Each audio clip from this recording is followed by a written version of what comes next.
Welcome to another episode of Beyond Cheaters, the Detective Gomez Files. I'm your host, Detective Gomez, and today we're talking about something that is not quite relationship-wise, but it could be when you have a relationship with your brand name and your customers, which is somewhat of a relationship. Today we're talking about Anheuser-Busch and the Bud Light, Budweiser brands, Benny Keith beers, whatever you want to say about them. They have different assortment of beers that they have, but the main one we're talking about today is Bud Light. I've had a couple of Bud Lights in my past, and it's not a bad beer. It's okay. But just recently, there was a lot of controversy on an ad campaign they did with a social media influencer, and that person's name was Dylan. Let's see here, Dylan. Tony, what was Mulvaney? Mulvaney. Dylan Mulvaney. Here it is. And it's a transgender person that was going to help, I guess, do some marketing for the Bud Light brand. And people, I don't drink Bud Light now. I used to, back in the days, but I'd seen a lot of videos on TikTok and, Instagram and Facebook. And the main one that I saw was Kid Rock shooting up Bud Light cans of Bud Light. And I said, what's this guy doing? And it was in, I guess, retaliation of Anheuser-Busch running this campaign with this transgender person. He was upset about it, and I heard some things like, "Oh, so if I'm going to drink this beer, I'm going to turn gay," things like that. And I heard that from that point of view, a lot of people were like, "Well, it's bad to get this person to be the face of a beer." And then there's other people that say, what's the big deal? What's the problem? It's just a human being. So, but either way, on either side of the fence that you're going to, decide to go on this is when you make a decision like that, what are going to be the repercussions of what happens in the end after everybody starts to drink this beer. And you got to think about your audience. You got to think about your customer. You got to think about that guy that buys that 6-pack of beer. And, those are the things you got to think about. T.O., what do you think about that? I'll tell you what repercussions are, Detective Gomez. Allegedly, Anheuser-Busch's stock lost $5 billion. That's $5 billion. They say your boy Trump owns $5 million worth of stock, and I'm sure his political adversary is going to work that in somewhere. But Anheuser-Busch is in the business to make money. They're not there to make friends, or they do entertain people. They come up with Clydesdale horses, over the past 40, 50 years. They know how to appeal to men. And forever, big macho guys drink beer.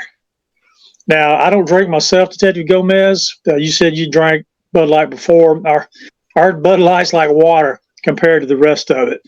They created that for a little niche. They're going to try to make a little more money to make it sound like, because regular beer has a tremendous amount of calories in it. Uh-huh. That's where that term beer belly comes from. You might have some athletes that can keep that war off, but most guys that work 9 to 5 or have a hard labor job to come home, they want to bust a cap on that 6-pack. And hell, they may down a 6-pack a night. But that's a lot of calories that aren't being burned off. The only thing that's being burned off is that $5 billion. It's about it, right? For right now.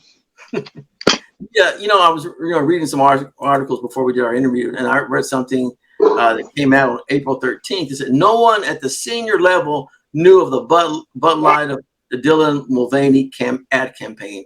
Now, T.O., do you actually really believe nobody at the senior? Now, they're saying senior level.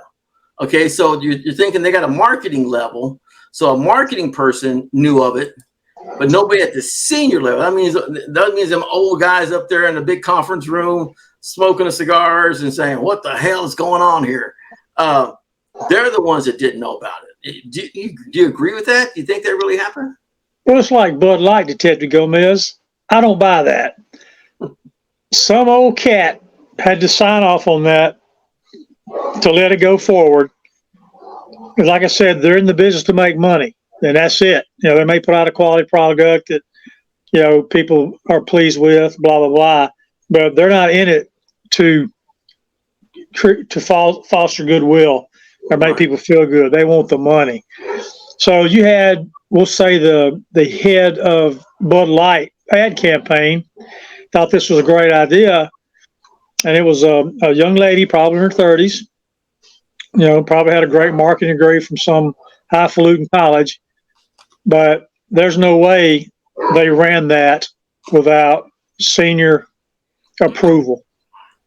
Well, somebody signed off, because obviously I'm sure the social influencer got paid off. I mean, got paid to do this. I mean, they don't do these things for free. There's always people constantly teaming up with social media influencers and trying to, you know, and it might have been something. Hey, let's try this out. Let's see how this works and see how the our audience likes it, because people do this all the time. You know, hey, by the way, hey, Detective Gomez, can you wear my sunglasses and we'll pay you money to do this? Or, you know, I've been approached a couple of times to do some things also. So not about Budweiser, but I'm sure that somebody said, hey, let's try this to see how it works. If it works out good, we'll continue to do it. If it doesn't, then we'll, you know, can it, so to speak. Well, some people wear sunglasses. Just about everybody drinks beer. Right. Okay. Yeah, they even got females that enjoy the taste of beer, or they say they do. It's too big of a gamble. I don't think they calculated what they could possibly lose from this. The young lady was actually, I guess she was on a program just like ours, talking about how they lost so much market value, and they needed to change the image from a fratty favored product. And that's an insult to Detective Gomez. She's talking about all those mostly white frat boys at these colleges that probably consume much more beer than anybody else. Right. I mean, that's what they do. They throw the keggers, they get smashed, try to get a little steady in him when they can. But she didn't produce any figures to back this up, to support this, though. But she's saying they need to revamp the brand. Some things, man, some things sell themselves. You know, like McDonald's hamburgers. Yeah, they advertise a little bit, but do they really have to? You know what one tastes like. Not really. Billions and billions that are served, they know what a McDonald's burger tastes like. Yeah, but you know, I can kind of see where, if you really think about it, I think Budweiser have something in the was that their marketing campaign, that what's up or something like that? Oh, super popular. Popular. And of course, again, that's a certain age group. Right. You know, what's up? What's up? Yeah. I mean, that ran across the world. And some people still say it. It's not as popular as a phrase as it once was, but that thing took off like a rocket. That campaign. It was done during the Super Bowl also. Budweiser did a lot of advertising in the Super Bowl. Timing's everything, Detective Gomez. Well, it looks like this time is not everything, because it's actually hurting Anheuser-Busch in the end. And I'm sure they're and if you really think about it, I haven't seen them doing any real advertising lately. So it's probably why their marketing person said, let's revamp the brand a little bit and try something different. But like you said, you got to think about your customers, and you got to think about how it could either profit you or hurt you if you don't strategically put this campaign out correctly. Yeah, this is going to be a very convoluted subject, and they can talk about this well after you and I have left the earth. You know, if you watch the commercial, the young man is a transgender influencer. Okay, calls himself a woman. He does a lot of silly stuff, jumping around, you know, clapping. Just, you know, he's in a bubble bath at one point in time, blowing bubbles around. I looked at my wife. I said, "You're a woman. You don't act like that." So I understand why that behavior is associated with the woman. Or, you know, if you just want to be a silly person, hell, be a silly person. Why do you have to call yourself a woman? So it's multi-layered. There's a lot of things to unpack there. And like I said, it won't be resolved in our lifetime. Well, I think also they looked at the numbers, okay? Because when they look at things like this, they go, okay, how many followers does this person have? She's got 10 million followers. How old is she? She's 26 years old. Okay, so she can target a different age range, and people that are on these social media sites and things like that. They can get a different audience, a different customer, a different paying customer, and maybe that's what they were trying to target. But I don't, but you're talking about an army of beer drinkers versus a few consumers. That I just don't see where the gamble was. I think they gambled and lost on this. But hey, they may be geniuses. You remember when they came out with a new formula for Coke? Yeah. Everybody was pissed off for a year about the new Coke. And so Coca-Cola, who's probably a little more smarter than Anheuser-Busch, they flipped it back and go, oh, here's your old Coke back. Now, how much money they make off that? Exactly. No, they made a lot of money off it. So let me ask you this. So, Tony, in the end, what do you think Anheuser-Busch learned off of this? What's the main thing that they learned or lesson learned from this particular campaign? Well, it's like if you have a pet bear and you figure out what he likes to eat. You better keep feeding that pet bear what he wants to eat, because if you don't like what you're feeding him, he might eat you. Okay, that's one way to look at it. Yeah, I see what you mean. So what you're saying, if you know what your customer likes, stick with your customer. And exactly.